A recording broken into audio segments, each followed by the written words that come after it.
এটা শাবান মাসের 2 তারিখ আজকে। এ মাসের কিছু আমল নিয়ে আমাদের এই সমস্ত দেশগুলোতে, বিশেষ করে বাংলাদেশ, ভারত, পাকিস্তান, মায়ানমার, এই দেশগুলোতে মুসলমানদের ভেতরে কিছু ঝামেলা আছে।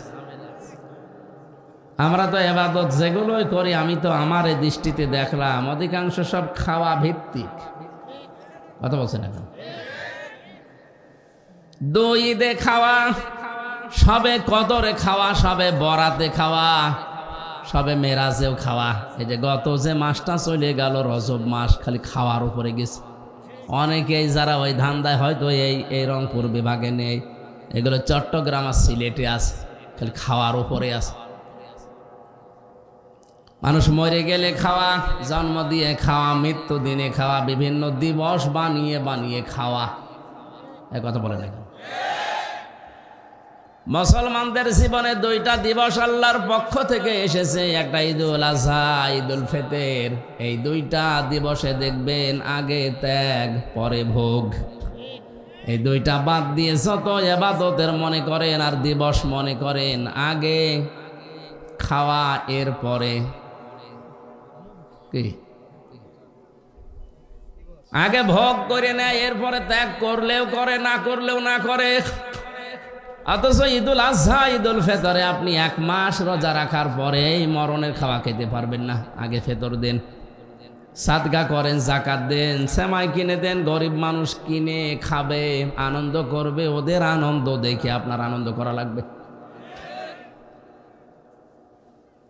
ঈদুল আজহাতেও তা আপনি কোরবানি দিয়ে নিজে মন মতো খেতে পারবেন না, ওটা আগে গরিবকে দেন, ও ছেলে মেয়ে নিয়ে খাবে, আনন্দ করবে, ওর হাসি দেখে আপনি হাসবেন। এই 2টা বাদ দিয়ে দুনিয়াতে যত ইবাদত চলছে, যত দিবস চলছে, আপনি তাকান। এই যে পয়লা বৈশাখ, এরপরে কয়দিন পরে আসছে 14ই ফেব্রুয়ারি। যত দিবস আমরা পেয়েছি, সব দিবসে আগে এইটা খাবো, এটা নেব, এই জুতা নেব, ওই প্যান্ট নেব, এইটা নেব, খালি নেব আর খাবো, দেওয়ার কথা নেই। এই জন্য মুসলমানদের জীবনে দিবস 2টা, বাকি কোনো দিবস মুসলমানের জীবনে নেই। সে মৃত্যু দিবস বলেন আর জন্ম দিবস বলেন। পৃথিবীর যত আপনজন মারা যাক না কেন, সর্ব ঊর্ধ্বে একজন মানুষের জন্য শোক পালন করা যায় 3 দিন, এর উপরে কোনো শোক নেই। আর বিধবা মহিলার জন্য 4 মাস 10 দিন, সেটা আলাদা। আর আমরা এমন মানুষ দুনিয়ায় হারাই, বছরে বছরে শোক পালন চলছে, ও কিয়ামতের আগে শেষ হবে না। কোথায় পেয়েছেন এসব ভান্ডামি বলেন তো? মানুষ মরে গেলে তার জন্য যারা খাবার খাওয়ায়, এটার আরবি নাম সাদকা। কি নাম? সাদকার মাল খেতে পারে শুধু গরিব, দুঃখী, অসহায়, এতিম, মিসকিন যারা, তারা। আমি যদি এই লোকটাকে বলি, ভাই আমার বাবা মারা গেছে, এই যে 2000 টাকা নেন, সাদকার টাকা নেবে? আরো গরম দিয়ে বলবে, হ্যাঁ আমি সাদকা খাবো। অথচ ওই টাকা নিয়ে আমি বাজার ঘাট করে যদি বলি খান, খাবে তো খাবে, আর মনে লোক আর একটা নিয়ে আসবে। কি বুঝলেন? আগেরটাও চা, পরেরটাও চা, ওইটা টাকা আর এটা খাবার। আজ হাজারো মানুষ মারা গেলে তার বাবার নামে 30টা গরু জবাই করে এলাকায় খাওয়াচ্ছে। আপনি খাওয়ান, নিষেধ নেই খাওয়াতে, কিন্তু ওটা তো সাদগার মাল। কথা বলেন না কেন?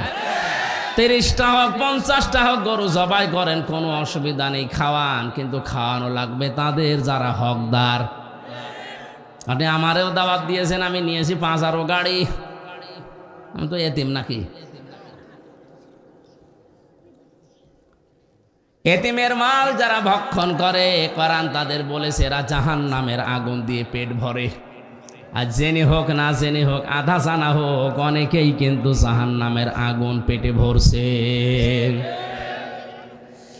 ইন্নাল্লাযীনা ইয়াকুলুনা আমওয়ালাল ইয়াতামা যুলমান ইন্নামা ইয়াকুলুনা ফি বুতুনিহিম নারা ওয়া সায়াসলাউনা সাঈরা। সূরা নিসার 10 নম্বর আয়াত আছে, নিশ্চয় যারা আকালা ইয়াকুলু মানে খাওয়া, ইয়াকুলু এটা যেহেতু মোজারে বর্তমান ভবিষ্যৎ প্রেজেন্ট ফিউচার, এখন যারা খাচ্ছেন ভবিষ্যতেও যারা খাবে। আমওয়াল আল ইয়াতামা, মালের বহু বচন আমওয়াল, এতিমদের মাল সম্পদ যারা খাচ্ছে খাবে। এখানে এতিম মানে আমরা অনেকেই মনে করি যাদের মা বাবা নেই এরা এতিম না। এতিম কয়েক প্রকার আছে। এদেশের জনগণ 1734 জন মানুষের কাছে এখন এতিম। কথা কিছু বোঝেন? এদেশের মেন দায়িত্ব আছে এখন 1734 জন মানুষ, তাদের কাছে আমরা এখন 17 কোটি মানুষ এতিম। আরো আসতে বলে মা বাবা নেই, এটা যদি এতিম হয়, তাই মুরব্বির মা বাবা আছে, এত বুড়ো এতিম।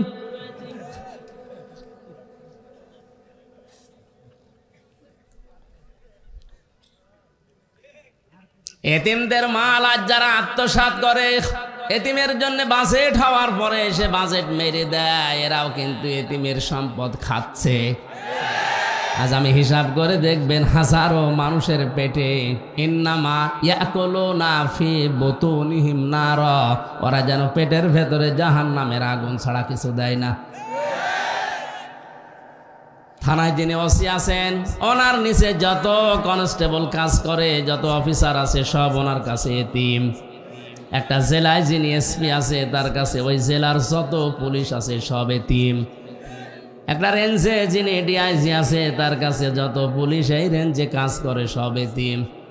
অথচ চেয়ারটা পেয়ে এতিমদের ওপরে এমন আচরণ করে যেটা তার ওপরে করলে সে অপমানে মরে যেত। আজ মনে করেন ডিআইজি, এসপি, ওসি যে জায়গায় বসে আছে, ওনার নিচে কনস্টেবল একটা দাঁড়িয়ে আছে গেটে একটা অস্ত্র নিয়ে। আমার নিজের এই চোখে দেখা যে আচরণে লোকটা চেয়ারে বসে ঘুরেছে, এর সাথে যদি ওইটা করা হতো অপমানে মরে যেত।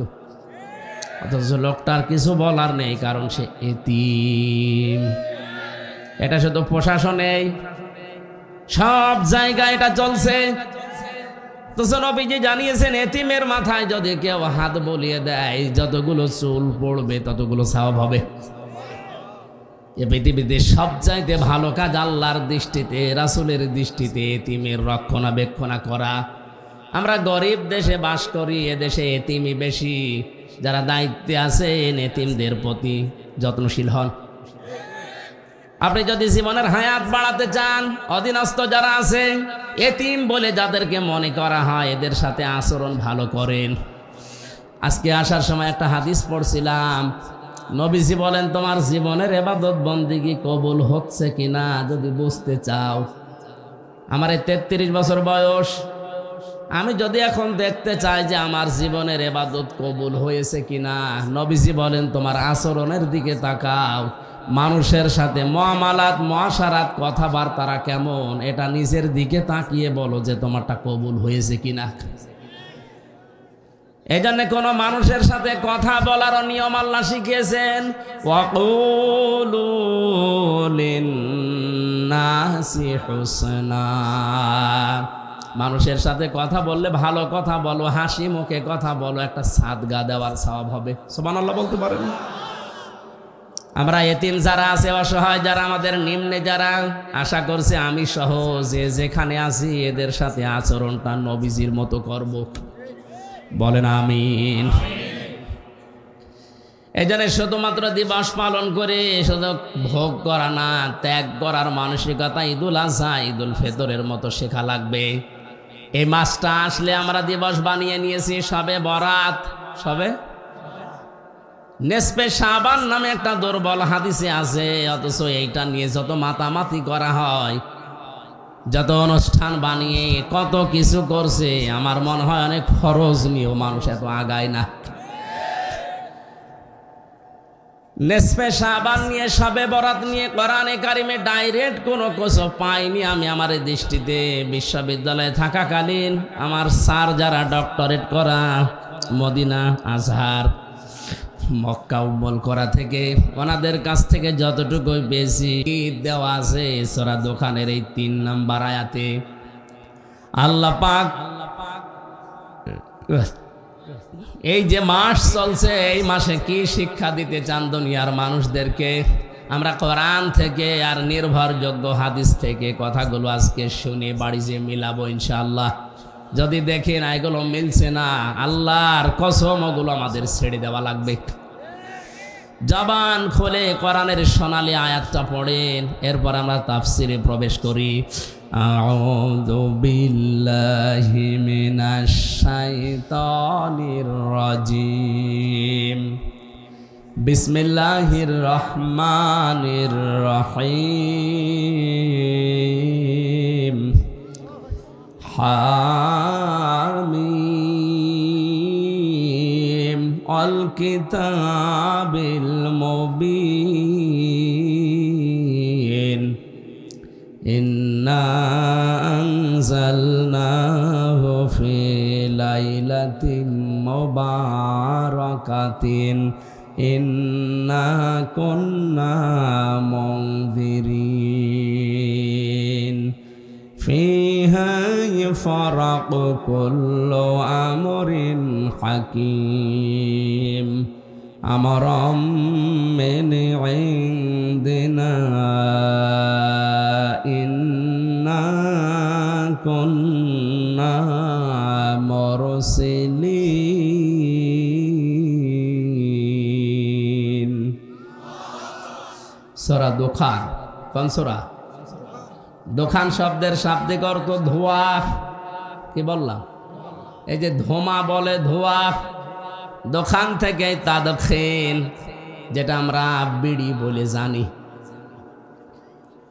ধূম পান বলা হয়। ধূম শব্দের শাব্দিক অর্থ ধোঁয়া, পান মানে খাওয়া। তাহলে ধোঁয়ার কি খাবেন আপনি? পৃথিবীতে কিয়ামত কায়েম হওয়ার আগে এই ধোঁয়া সৃষ্টি করবেন আল্লাহ, তামাম দুনিয়া অন্ধকার হয়ে যাবে।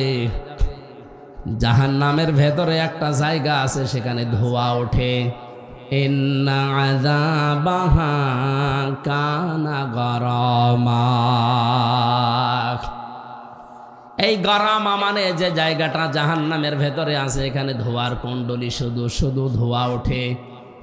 এখানে 27টা পয়েন্ট আছে এই সূরার ভেতরে।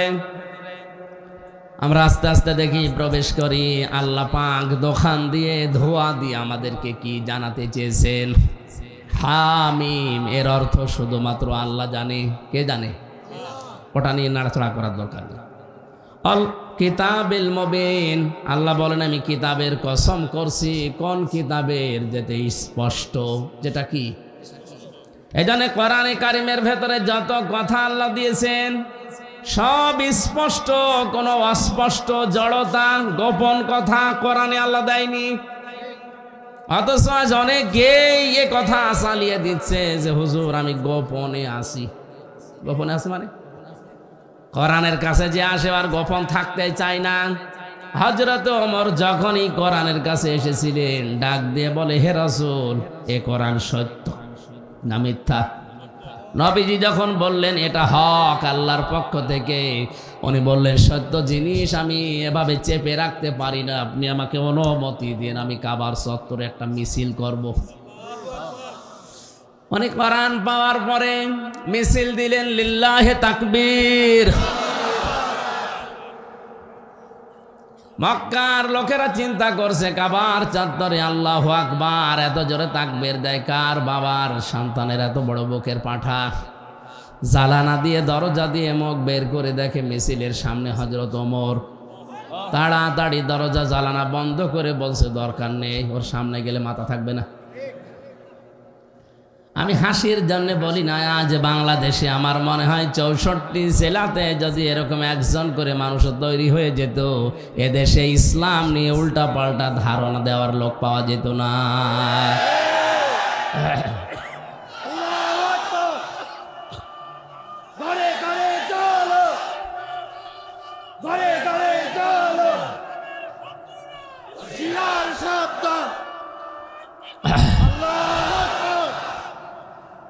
আমার তো মাথা ছোট, অনেক বড় বড় মাথা নিয়ে আপনারা বসে আছেন। কিভাবে সূক্ষ্ম ষড়যন্ত্র করে আগামী প্রজন্ম ধ্বংস করার পায় তারা করছে অনেকেই। হ্যাঁ, নাম দিচ্ছে যে আমিনা, আমিনা এর ওপরে ওর ওপরে চাপিয়ে দেয়। ক্লাস 7-এর মতো বইতে আপনি শরীফ থেকে শরীফা এই চ্যাপ্টার কোন বিবেকে দিয়েছেন আমার তো মাথায় আসে না। এটা যদি চ্যাপ্টার পর্যন্ত থাকতো, কসম আল্লাহর, কোরআন সামনে নিয়ে বসে কিছু বলতাম না। চিন্তা ভাবনা করে দেখছে এটা অনেক দূর চলে যাচ্ছে। সকালে একজন শরীফ, বিকালে বলছে না আমার শরীফা মনে হচ্ছে। এটা যদিও প্রমাণ করে যে হ্যাঁ আমি আসলে শরীফা, তাহলে ওরে মহিলা হোস্টেলে সিট দেওয়া লাগবে। মহিলা হোস্টেলে আপনার মেয়ে আছে, আপনার বোন আছে, আপনার ফুফু আছে। ও বেটা যতই বলুক আমি শরীফা, ও মাল তো শরীফ। কথা বলছে না কেন? যতই সার্জারি করেন, যতই ডাক্তার দেখান, কিয়ামতের আগ পর্যন্ত কোনো পুরুষকে মহিলা বানাতে পারবেন না, কারণ এটা আল্লাহর বানানো। ওয়াল্লাযী ইউসাউবিরুকুম ফিল আরহামি কাইফা ইয়াশা, লা ইলাহা ইল্লা হুয়াল আজিজুল হাকীম। সূরা আলে ইমরানের 6 নম্বর আয়াতের ভেতরে আল্লাহ জানিয়েছেন তিনি সেই আল্লাহ যিনি মায়ের রেহেমের ভেতরে তোমাদের আকৃতি তৈরি করেন। একজন পুরুষের আকৃতি একজন মহিলার শারীরিক গঠন কিয়ামতের আগে মিলবে না, এবং এটা বানিয়েছে কে? আর জোরে বলেন কে? এটা পাল্টিয়ে যারা নিজেকে ছেলে থেকে মেয়ে প্রমাণ করছেন আর প্রমাণ করতে চান যে এটা হিজরা না, হিজরাদের হচ্ছে শারীরিক সমস্যা, আর এইটা সমকামী হওয়ার জন্য মানসিক সমস্যা। পৃথিবীর নিকৃষ্ট জাতি হযরতে লূত আলাইহিস সালামের জামানায় আল্লাহ ধ্বংস করে ডেড সি, মৃত সাগর বানিয়ে দিয়েছে। এমনি না, এই গুনার কারণে আজ বাংলাদেশকে অনেকে ধ্বংস করার জন্য পায়তারা নিয়েছে। আমি নিচে নামতে পারলাম না। আমাদের সাবধান হওয়া দরকার। আপনি বলেন তো, যে লোকটা শরীফ থেকে শরীফা হয়ে বিকালে মহিলা হোস্টেলে সিট নিয়েছে, যেখানে আপনার মেয়ে আছে, বোন আছে, ফুফু আছে, ও যদি ওখানে থাকতে পারে পরবর্তী প্রজন্ম সব জারোজ আসবে। আমরা তো মনে করছেন না অতটুকু আর কি, অথচ কোরআনের প্রকাশ্য আয়াতের বিরুদ্ধে, হাদিসে নববীর প্রকাশ্য বিরুদ্ধে নবীজি বলেন কোন ছেলে যদি মেয়ের আকৃতি ধারণ করে, মেয়ে যদি ছেলের আকৃতি ধারণ করে, যতক্ষণ থাকবে ততক্ষণ আল্লাহর লানত। জাতিকে মানে কি আল্লাহর লানত প্রাপ্ত করার জন্যে বাংলাদেশকেও ডেড সি বানানোর জন্যে গোপন ষড়যন্ত্রে লিপ্ত। আশা করছি না স্পষ্ট কোরআনে কারিমে যে কথাগুলো আছে, আলহামদুলিল্লাহিল্লাযী আনজালা আলা আবদিহিল কিতাবা ওয়া লাম ইয়াজআল লাহু ইওয়াজা। সব প্রশংসায় আল্লাহর, যিনি তার বান্দার প্রতি কোরআন দিয়েছেন, এমন কোরআন দিয়েছেন যে কোরআনের ভেতরে কোনো সংকীর্ণতা নেই, কোনো আঁকা বাঁকা কথা নেই, কোরআনের কথায় কোনো গোপন বলে কিছু নেই, কোরআনের কথা সব স্পষ্ট। সুতরাং স্পষ্ট আয়াতগুলোতে যারা হাত দিচ্ছেন তাদের জন্য এই নেসফে শাবান, এই শাবান মাসে আল্লাহ এই আয়াত নাজিল করে ইঙ্গিত দিয়েছেন, ইন্না আনজালনাহু ফি লাইলাতিম মুবারাকা। অবশ্যই কোরআনে কারিম আমি মর্যাদা সম্পন্ন বরকতময় রাতে নাজিল করেছি। ইন্না কুন্না মুনজিরিন, অবশ্যই আমি আল্লাহ সতর্ককারীও সাথে পাঠিয়ে দিয়েছি। তারা নবী রাসূল, নবী আর রাসূল এখন নেই, ওই দায়িত্ব এখন বাংলার আলেমদের প্রতি এসে পড়েছে। নামের আগে আলেম আছে, এই জন্যে বাধ্য হয়ে কাজ আমার করা লাগছে। কথা বলেন ঠিক কিনা? তাছাড়া আমার কোন দায় পড়েছে রিস্ক নিয়ে? কোরআনে কারিমে আল্লাহ সতর্ক বাণী হিসাবে পাঠিয়েছে নবীদেরকে, রসুলদেরকে। ওনারা নেই এখন, ও দায়িত্ব তো এখন এই পৃথিবীর যারা আলেম তাদের। আর আমার নামের আগে আলেম লেখা আছে, এই কারণে আমিও ঝামেলায় পড়ে গেছি। এ দায়িত্ব শুধু আমি হামজার একা। নবীজি জানিয়েছেন বাল্লিগু আন্নি ওয়ালাউ আয়া। বাল্লিগ না বাল্লিগু? যারা গ্রামার বোঝে জিজ্ঞাসা করেন এটা বহু বচন। এ বাল্লিগুর ভেতরে আমি হামজা যেমন আছি, এখানে যত মানুষ নবীর উম্মত দাবি করবে সবাই আছে।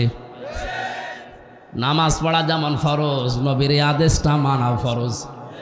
আসতে বলেন। আমার হয়তো কোরআনের আয়াত বেশি জানা আছে, আমার প্রচার করা লাগবে বেশি। আপনার কিছু জানা নেই, অন্তত কুল হুয়াল্লাহু আহাদ জানা নেই, এটাই প্রচার করেন। নামাজের মতো এটাই ফরজ। সবাই মিলে যদি এই দেশে ৯৬% মুসলমান আমরা এভাবে দায়িত্ব নিয়ে নামাজ ফরজের মতো কোরআনের যে কোনো বিষয় জানলেই প্রচার করতে পারতাম, তাফসির মাহফিলে দেশে বাধা হতো না। খালি একজনের উপরে দিয়ে রেখেছো, যা করে করুক গা।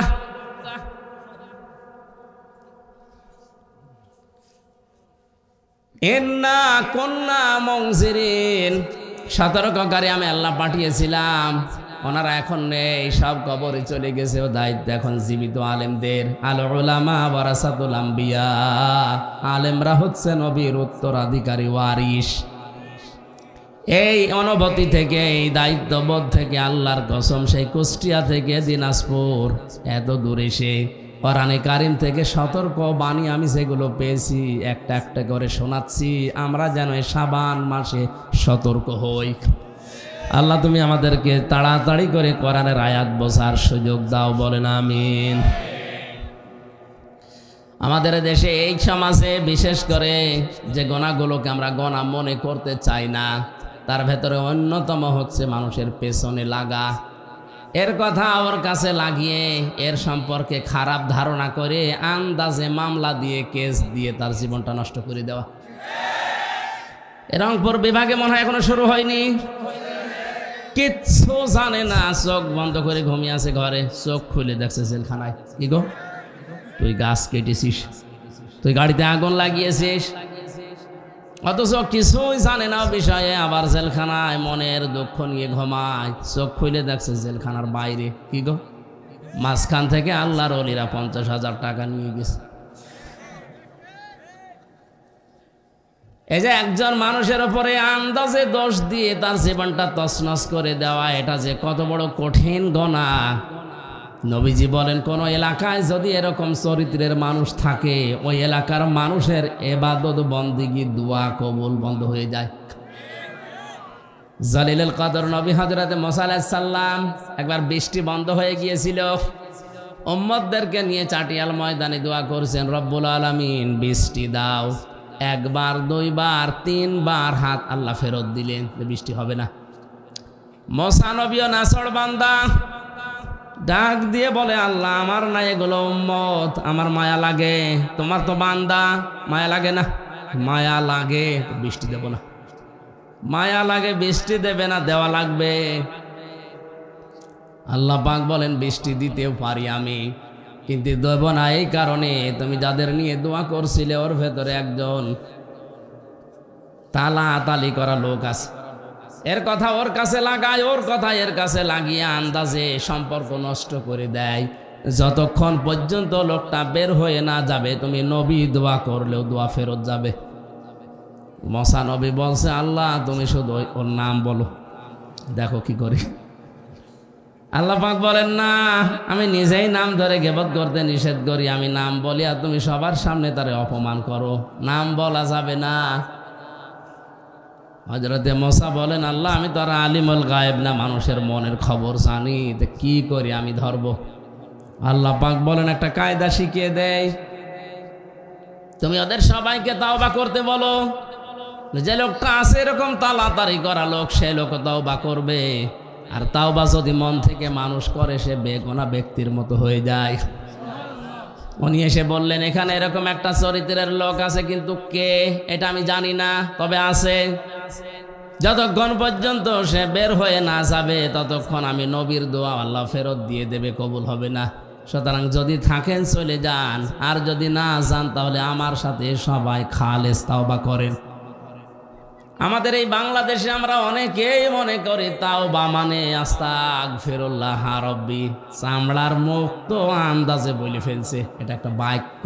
এটা কি তাওবা? অত সহজ জিনিস না। কেউ যদি তাওবা করতে চায় তাহলে তার দুইটা শর্ত মানা লাগবে, আর একটা সময় মেনটেন করা লাগবে। এই ভালো করে শুনেন, তাওবা আর ইস্তেগফার এক জিনিস না। ইস্তেগফার সব সময় করা যায়, যে কোনো সময় আপনি আস্তাগফিরুল্লাহ আস্তাগফিরুল্লাহ করতে পারেন। কিন্তু তাওবা যদি কেউ করে, আল্লাহ এত দামি জিনিস এটা, নবীজি বলেন কেউ যদি তাওবা করে ওর পেছনের অপরাধ শুধু মাফ হয়ে যায় না, পুরা জায়গাটা আল্লাহ নেকি দিয়ে পাল্টিয়ে দেয়। আস্তাগফিরুল্লাহ সব সময় পড়া যায় না? যায় না? সব সময় আপনি আস্তাগফিরুল্লাহ পড়তে থাকলে আপনার দোয়া কবুল হওয়ার সম্ভাবনা বেড়ে যায়। আর তাওবা যদি কোনো মানুষ করে ওর পেছনের অপরাধ আল্লাহ শুধু মাফ করে দেয় না, পুরা পেছনের জায়গাগুলো আল্লাহ নেকি দিয়ে ভরাট করে দেয়। তাহলে তাওবা করতে রাজি আছেন? হযরতে মুসা তাওবা পড়ালেন, আমরা অনেকে তাওবা পড়িয়ে দিই বিভিন্ন দরবার থেকে, যে আস্তাগফিরুল্লাহ। কোরআনে কারিমে সূরা জুমার 24 নম্বর পারার 3 নম্বর পৃষ্ঠার 12 নম্বর লাইনে আছে, আল্লাহ পাক বলেন কেউ যদি তাওবা করতে চায় তাকে 2টা শর্ত মানা লাগবে আর একটা সময় মেনটেন করা লাগবে। এখানে যারাই দাঁড়িয়ে আছেন তাওবা করে পেছনের অপরাধগুলো আজকেই মাফ করে ওই জায়গাটা নেকি দিয়ে পাল্টাতে চাই। বলেন বলেন বলেন, হ্যাঁ বলেন।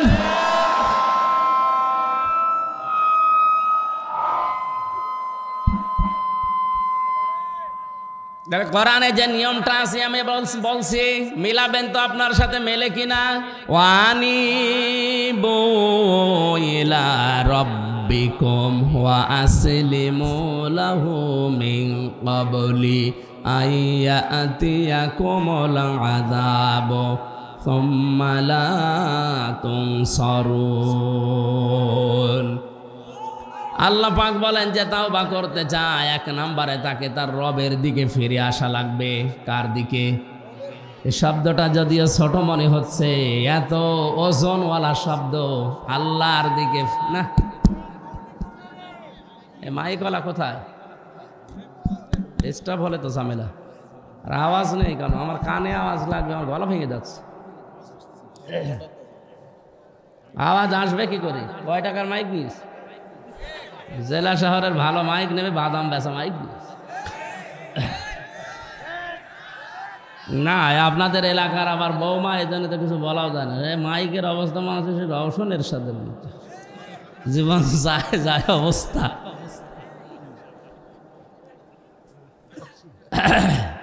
হ্যাঁ, আওয়াজ ভালো করে দেন, ইকো বাদ দেন, ইকো বাদ দিয়ে আওয়াজ ক্লিয়ার করে দিন।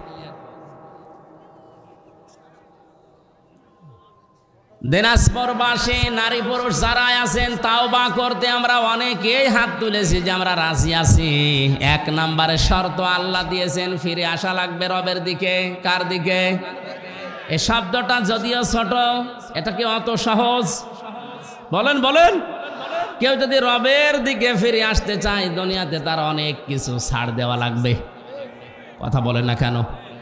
সূরা বুরুজের তাফসীর পড়তে গিয়ে আমি পেয়েছি ওই জামানার যেই লোকটা জালিম বাদশাহ, এই যে আগুনের ভেতরে নারী পুরুষকে গর্তের ভেতরে ফেলছিল, এই কঠিন অবস্থায় দৃশ্য দেখে ওই রাজার একজন মন্ত্রী তাওবা করে ফিরে এসেছিল। এসে বলছে, আমি যদি এই দৃশ্য দেখে পরিবর্তন না হই, নিজের মন্ত্রিত্ব পর্যন্ত ছেড়ে দিয়ে সে তাওবা করে আল্লাহর দিকে ফিরে এসেছে। জুলুম, অত্যাচার, নির্যাতনমূলক কোনো কাজ যদি সে দেখে, ওরকম কোনো জায়গায় সে তো থাকবেই না, কারণ সে তাওবা করছে। কি করছে?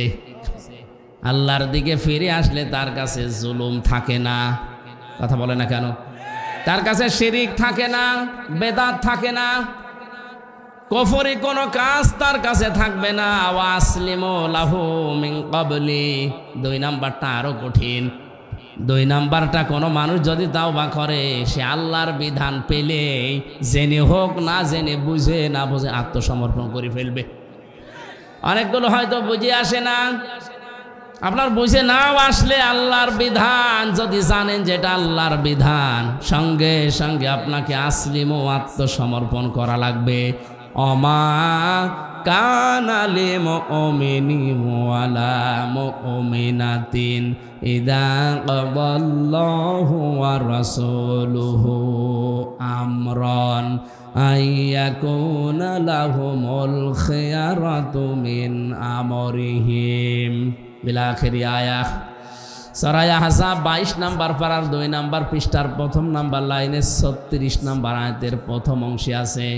আল্লাহ বলেন, নারী হোক পুরুষ হোক ও ইমানদার হতে পারবে না যখন আল্লাহ রসুলের পক্ষ থেকে কোনো ফায়সালা, কোনো রায়, সিদ্ধান্ত আসবে, এ কথা বলার অনুমতি নেই যেটা আমি মানি না। সুতরাং তাওবা করতে যারা রাজি হয়ে গেলেন, আজকে জীবনের অপরাধগুলো সব মাফ করে জায়গাটা নেকি দিয়ে ভরাট করবেন। এই মুহূর্ত থেকে সিদ্ধান্ত নেবেন, সামনে আল্লাহর বিধান যখন যেটা আসবে, বুঝে আসুক বা না আসুক, আমি স্যারেন্ডার। আরো জোরে বলেন। আরে এই দুইটা শর্ত আপনি মানবেন কোন সময়? মিন ক্বাবলি আইয়াতিয়াকুমুল আযাবু বাগতাতান, ওই আযাব আসার পূর্বে, সুম্মা লা তুনসারুন, যখন তোদেরকে আর সাহায্য করা হবে না। দিনাজপুরবাসী সবাই জানি আমাদেরকে সাহায্য করা হবে না মরণের সময়। কোন সময়? আর মরণ তো আসতে এখন অনেক দেরি। অনেকেই তো সিদ্ধান্ত নিয়েই নিয়েছে যে 71 সালে মরব। আপনার কাছে কোনো কাগজপত্র আছে, গ্যারান্টি আছে? আপনি কার দিকে তাকিয়ে ভরসা করেন বলেন তো? আল্লাহর নবী জানিয়েছেন মরণ মানুষের এত কাছে, জুতার ফিতা যত কাছে। আপনি দেখবেন এই উদাহরণটার দিকে, জুতার ফিতা বাঁধতে গেলে মানুষের মাথা আর জুতার মাথা এক জায়গায় হয়ে যায়। কথা বলেন না কেন? নবী যে উদাহরণটা দিয়ে জানালেন, বান্দা বান্দিরা, আমার উম্মতেরা, মৃত্যু কিন্তু একেবারে জুতার ফিতার মতো কাছে। আর আমরা টার্গেট দিয়ে রাখি অত সাল। যে লোকটা এত সাল বলে টার্গেট দিচ্ছে, ও লোকটার মরণ নিয়ে কোনো চিন্তা আছে? নেই। আপনি দাঁড়িয়ে আছেন, বসতে পারবেন সে গ্যারান্টি আপনার নেই। আমি বসে আছি, দাঁড়াতে পারবো সে গ্যারান্টি আমার নেই। এই জন্য তাওবা করা লাগবে এক্ষুনি। কখন? এক্ষুনি। কখন? মুসা নবী তাওবা পড়াচ্ছিলেন এই দুইটা শর্ত আর একটা সময় মেনে নিয়ে। তাওবা যখন মন থেকে সবাই করেছে, দোয়া করতে দেরি, আল্লাহ বৃষ্টি দিতে দেরি করেনি। এখানেও নারী পুরুষের ভেতরে যারা এখন মোনাজাতে হাত তুলবেন, যদি এরকম তালাতালি করা কোনো লোক থাকেন, এর কথা ওর কাছে লাগানো মানুষ থাকেন, আপনি যতক্ষণ থাকবেন এ মোনাজাত কবুল হবে না, এ মাহফিল মাঠে মারা যাবে। তাহলে আপনি চলে যান। এরকম চরিত্রের লোক যদি থাকেন, আপনি চলে যান। দেখেন তো কেউ যায় কিনা এই এলাকায়। তাহলে হাদিস বলা আমার মনে হয় ঠিক হচ্ছে না। এলাকায় তাড়াতাড়ি করা লোক নেই। আরে ভাই আছে বললে হবে, আপনি যান আগে। আপনি না গেলে তো মোনাজাত করলো, এই মোনাজাত ফেরত আসবে। মুসা নবীর মতো পাওয়ারফুল নবীর মোনাজাত যদি আল্লাহ ফেরত দেয়, হামজাতটা হবে। এই জন্য আপনি আগে চলে যান, নিজের জন্য আমাদের জীবনটা নষ্ট করি না। যান ভাই, দেখেন কেউ চলে গেলে আলহামদুলিল্লাহ আমরা মোনাজাত করব। হ্যাঁ, তাহলে সবে বরাত নামে আমি যেটা এদেশে আমরা পালন করে আসছি। হ্যাঁ, আপনি নফল কোনো কাজ যদি রোজা রাখতে পারেন, নামাজ পড়তে পারেন, কোরআন পড়তে পারেন, পড়েন, কোনো অসুবিধা নেই। কিন্তু এটা গুরুত্বপূর্ণ রাত, এই জন্যে ফিহা ইফরাকু কুল্লু আমরিন হাকিম। যত বিজ্ঞ, যত প্রজ্ঞাময় কাজ আমার আল্লাহ ওই রাতে সবগুলো ঠিক করেন, সিদ্ধান্ত নেই, রায় দেন। আমরাম মিন ইনদিনা, আল্লাহর যত আইন আছে আল্লাহর পক্ষ থেকে ওই দিন আমার আল্লাহ নির্ধারিত করে দিন বান্দাদের জন্যে। ইন্না কুন্না মুরসিলিন, এই জন্যে আল্লাহ যুগে যুগে দুনিয়ায় রসুল পাঠিয়েছিলেন। জোরে বলেন সুবহানাল্লাহ। আল্লাহ পাক সবে বরাত নামে আমরা যেটা হালুয়া রুটি খেয়ে শেষ করে দিচ্ছি, এই জন্যে দুনিয়াতে পাঠাননি। ইনি পাঠিয়েছেন তোনার আইনগুলো এই কার্যকর ভূমিকায় পালন করার জন্যে। এই কোরআনে আল্লাহর ওরকম আইন আছে প্রায় 500 আইন আছে। সবে বরাত আসবে কয়েকদিন পরে, আর 12-13 দিন পরে চলেও যাবে। একটা আইনও যদি আমরা পরিবার, সমাজ, রাষ্ট্রে কায়েম করতে না পারি, প্রতি বছর বছর সবে বরাত আসবে, চলে যাবে, আমাদের কোনো লাভ হবে না। এই জন্য আমাদের উচিত হচ্ছে আল্লাহর এই আইনগুলো এই শাবান মাসের সবে বরাত সামনে যতটুকু পারা যায় আল্লাহর আইনের পক্ষে থেকে এটা যেন পরিবার সমাজ রাষ্ট্রে কায়েম করা যায়। আর আসতে বলেন, কায়েম হচ্ছে ব্রিটিশের আইন। 200 বছর ওরা চুরি করে করে দেশটা একেবারে ফাঁকা করে গেছে। এখন যারা বিচারপতি হয়, যারা ব্যারিস্টার হয়, সব ওই ব্রিটিশ থেকে পড়ে আসা লাগে। ওরা বাপ একেবারে টাটকা চোর, ওখান থেকে পড়ে এখানে এসে আপনি কি করবেন? এজন্য বিচার ব্যবস্থা বলেন, যত জায়গা দেখতে পাচ্ছি অধিকাংশ জায়গাগুলো সব চোর। আমার তো মনে হয় কোর্টে যাবেন দিনাজপুরে, কোর্টের ইট পর্যন্ত টাকা চাই। যারা চোরের জন্ম দেয় আমাদের দেশ থেকে 200 বছরে সব চুরি করে নিয়ে গেল, তাদের কাছ থেকে আপনি পড়াশোনা করিয়েছে, আপনি তো বড় চোর হবেন। হ্যাঁ, চোর মুক্ত করার জন্য আমার আল্লাহ মেডিসিন দিয়েছেন, ঔষধ দিয়েছেন, আইন দিয়েছেন। আমরাম মিন ইনদিনা, সে আইনের নাম হচ্ছে ওয়াসারিকু ওয়াসারিকাতু ফাকতাউ আইদিয়াহুমা। আল্লাহ পাক বলেন, নারী হোক পুরুষ হোক, চুরি যদি করে ওটা যদি অভাবে না হয়ে স্বভাবে হয়, আমি আল্লাহর আদেশ ফাকতাউ, আমর এটা, তাদের হাত কেটে দেওয়া লাগবে। এ নির্দেশ কার? আরো জোরে বলেন কার? এই আইনটা সংসদে পাশ করতে চায় না তারা, যারা বিড়ি চুরি করে। কথা বলেন, যারা রাস্তা চুরি করে। আরে মোলা চুরি করলে হাত কেটে দেবে, কথা নেই, কারণ মোলা চোর কোনোদিন অভাবে স্বভাবে করে না, অভাবে করে। একজন মানুষ জুতা চুরি করে, মনে করেন 50 বছর যদি জুতা চুরি করে, সর্বোচ্চ নয় 10 লাখ টাকা জুতা চুরি করতে পারবে। আর যেই লোকটা অফিসে বসে এসি রুমের ভেতরে কলমের খোসা দিয়ে মাত্র 2 সেকেন্ডে 50 কোটি টাকা অলরেডি চুরি করে ফেলেছে, একই চোর না চোরের দাদা? হাত যদি কাটা লাগে, এর হাত কাটা লাগবে। এই জন্য আইনটাকে ওরা বর্বর আইন বলে চালিয়ে দেয়, যে এটা বর্বর আইন। তুমি আল্লাহর চাইতে বড় মানবতা পক্ষের লোক হয়ে গেলে। আসছে না, ব্যভিচার বন্ধ হচ্ছে না। অথচ 1500 বছর আগে বিশ্ব নবী আইনটা কায়েম করে এমন একটা পরিবেশ বানিয়েছিলেন, যুবতী মেয়েরা সানা থেকে হাজরা মাউত হেঁটে যেত, শুধু আল্লাহ বাদে আর কারো ভয় তাদের মনের ভেতরে থাকতো না। এখন পারবে? জোরে বলেন। স্বামীর সামনে স্ত্রীকে গণধর্ষণ করে মেরে ফেলছে, এটা ভারতে। কোন দেশে? নোয়াখালীর ওই যে সুবর্ণচরে 4 সন্তানের মা কেউ ছেড়েনি। এ কথা ওদেরকে সেদিন একটু টাচ দিয়েছিলাম, ওরা নাকি মন খারাপ করিস। কাজ করতে পারো, আবার বলা যাবে না।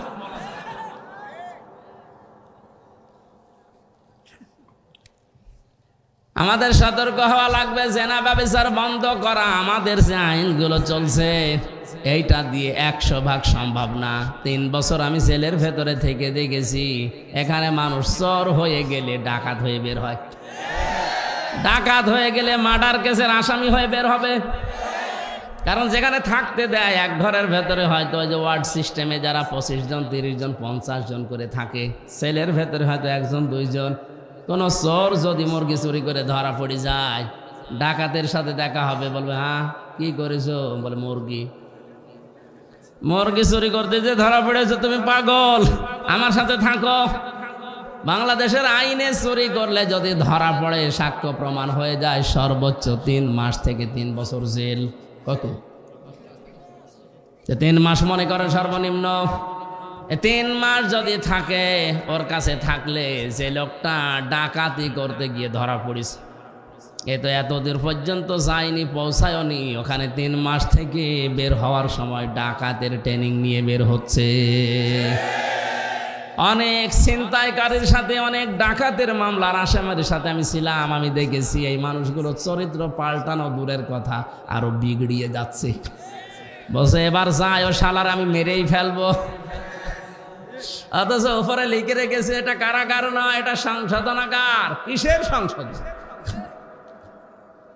ডাকাত হয়ে যে লোকটা যাচ্ছে, ওখানে যদি সুইডেন আসলামের সাথে থাকে, ভয়ঙ্কর রাসুর সাথে থাকে, ডেঞ্জার তাজের সাথে থাকে, নাম দেখেছেন? ভয়ঙ্কর তাজ, ডেঞ্জার রাশো সুইডেন আসলাম। সুইডেন আসলাম এমনি বলা হয় না, এই দেশে মার্ডার করতো সুইডেনে চলে যেত, ওখানে মার্ডার করতো এই দেশে চলে আসতো, নামই হয়ে গেছে সুইডেন আসলাম। 25 বছর না 27 বছর জেলে আছে, মাঝে মাঝে এসে আমার সালাম দিত, হুজুর এই মাসলাটা বলেন। আশ্চর্য যে আপনিও মাসলা নেবেন। কি মাসলা দেবো আপনারা? আপনার চেহারা দেখলে আমার ভয় করে, আসলে ভয়ঙ্কর মানুষ। এদেশের মান্না মারা গেছে, একটা বই বানিয়েছিল না আসলাম ভাই, মনে করছেন হুজুর কিছু জানে না, ওর জীবনে নিয়ে বানিয়েছে। এইরকম ভয়ঙ্কর মানুষ। এখন একটা ডাকাত যদি ওর কাছে মনে করেন 3 বছর থাকে, ও বের হওয়ার সময় কি করে মানুষ ফেলে দেওয়া লাগে এটা শিখে আসবে। কোরআনে আল্লাহ এই সাতগুলো এমনিতে দেয়নি। এই জেনাকার, ব্যভিচারী, চোর, ডাকাত, সন্ত্রাসী, খনি, সাদাবাজ, মাস্তান, এদের যে শাস্তিগুলো আমার আল্লাহ 500 আয়াত নাজিল করে দিয়েছে।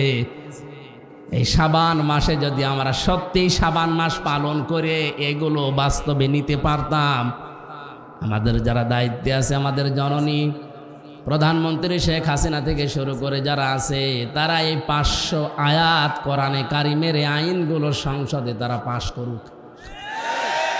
তখন আর দুর্নীতি দমন কমিশন বানানো লাগবে না, র্যাব আর লাগবে না, রবের ভয়তে মানুষ ছেড়ে দেবে। এরপরে আল্লাহ দিয়েছেন ইন্না কুন্না মুরসিলিন।